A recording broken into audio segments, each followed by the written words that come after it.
This game wrap is brought to you by Score Game Day Bag. Buy one, get one free with the $59 Ava Classic Clutch. The perfect holiday gift for that special someone. Visit ScoreGameDayBag.com.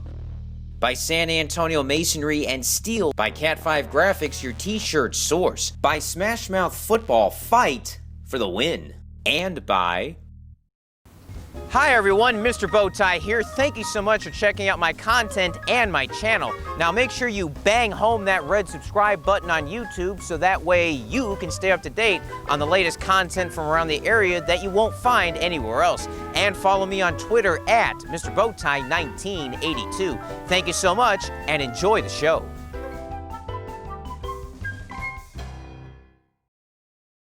Smithson Valley and San Antonio Reagan meeting in the first round of the 6A Division I tournament, the fifth time they've met in the playoffs in their school histories. Reagan comes into the game 9-1. They won all 8 games in District 28 6A, winning their first district crown in 4 years, and all but one of those district games were by blowout fashion. The Rangers were 7-2 in the regular season. They finished third in 27 6A, but just one game behind Steele and Judson for what would have been a three-way district title.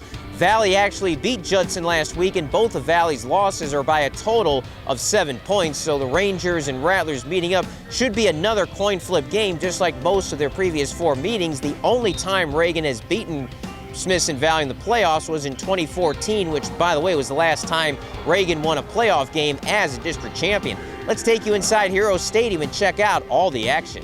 There's the Wizard of Bulverde, Larry Hill. With Brack's Willie Hall retiring, Hill is now the longest active head coach in San Antonio. And he did something Smithson Valley had never seen in 45 years of football history. Reagan head coach Lyndon Hamilton was 3-0 in the first round in his career. Reagan had never won 4 straight first-round games. He had a chance to do that if the Rattlers could beat the Rangers. Check out some of that unusual dancing from the Spirit Squads. That reminds me of my days in college at Oklahoma. Although in Norman we did the two-step, the Lindy Hop, and a Charleston Choo-Choo. Millennials, look up Al Jolston and you'll understand what I mean. A tale of two halves is as old of a cliche as Al Jolston, but in this game, it was literally a tale of two halves. The first half was all Rattlers. Late first quarter, quarterback Britton Moore passed for Derek Bowler. Great catch and run off the double move. 90 yards on the touchdown. Rattlers led 7-3 after 1. He's just a sophomore. By the way, Staten Ancrum returned from a knee injury. He caught 5 balls for 70 yards. Second quarter, the Rattler offense continued as Carson Green continued his great running. He had a pair of touchdown runs of 44 and 2 yards. The Rattlers led 20-3 at halftime, and everything was looking green for Reagan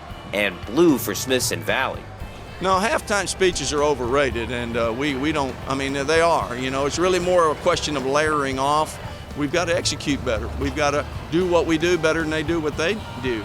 And in the first half, it was the other way around. The second half, though, was a completely different story. Let's see what happened, brought to you by Score Game Day Bags, the perfect holiday gift for the true head coach of the family. Visit ScoreGameDayBag.com and enter Spec 20 for a special discount on their beautiful handbags, perfect for those football games out in the cold weather. Larry Hill says halftime speeches are overrated, but he desperately sought a spark and forced one to happen. Opening drive of the second half, 4th and 1 at their own 30, Hill went for it. Quarterback Jalen Nutt stopped behind the line but leaned forward. Measurement for the first down. If he doesn't get it, the Rattlers have a short field, but he just barely got it.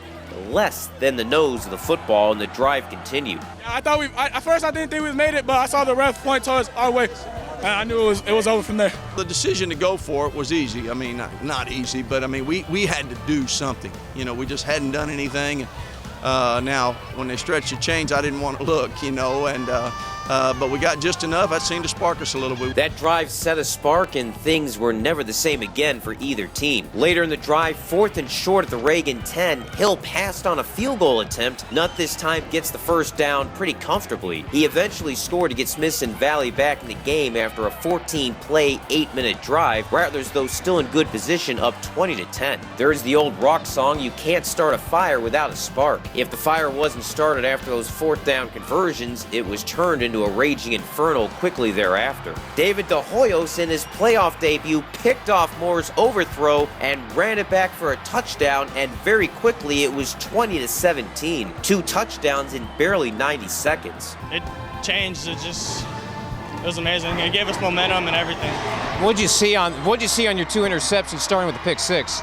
Oh, I saw tunnel vision. I saw one way and I took it. Rattlers, though, still had the lead going into the fourth quarter, and they tried to nurse it, but they just couldn't get first downs to move the ball. They had only 3 second-half first downs. Rangers ended up forcing a punt. This is a huge return by Nora Flores inside the Reagan 25. It was a 43-yard return, and Smithson Valley had the short field. Now 3rd and goal at the 1, Gabe Hoskins with the carry, and he beat the defender to the edge and the pylon for the go-ahead score. Rangers now up 24-20 with 7:19 left. Moore did his best to bring the Rattlers back, but the Smithson Valley defense was just too tough. He was picked off for the 2nd time in the half by Hoyos, and they picked off Moore 3 times. He's an uncommon sophomore. He's a heck of a football player, and he's got great football instincts, a high football IQ, and he just broke on the ball and made 2 big picks. And of course, one resulted in a touchdown, and ultimately was the difference in the game. The Rangers had only 209 yards of total offense, but the defense limited Reagan to under 75 yards in the second half. The Rangers, with their largest come-from-behind victory in playoff history, 24-20 over Reagan, they will move on to face Austin Westlake in the 2nd round. The defending state champions are considered the favorite to win another title. As for Reagan, they did a lot of great things in 2020. They finished 9-2 after a 6-6